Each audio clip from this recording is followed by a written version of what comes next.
Документти четке кагуу. Документти каттоодон алып салуу үчүн сол тараптагы башкы менюну ачуу керек. Каттоону өткөрүүдөн күтүүдө оң бурчунда кириш документи жөнүндө маалыматтар блогунда оң жактагы 3 чекитти басып, бракка чыгаруу баскычын басуу керек. Андан ары каттоодон алып салуунун ыкмаларынын бирин тандайбыз.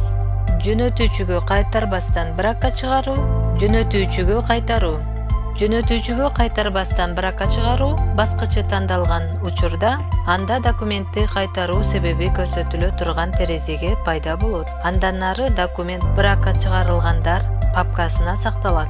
Жөнөтүүчүгө кайтаруу баскычы тандалган учурда анда кайтаруунун себебин көрсөтүү керек болгон терезеге пайда болот. Бул учурда документ жөнөтүүчүгө себебин көрсөтүү жана жөнөтүүчүнүн документтин чыгыш номерин сактоо менен кайтарылат.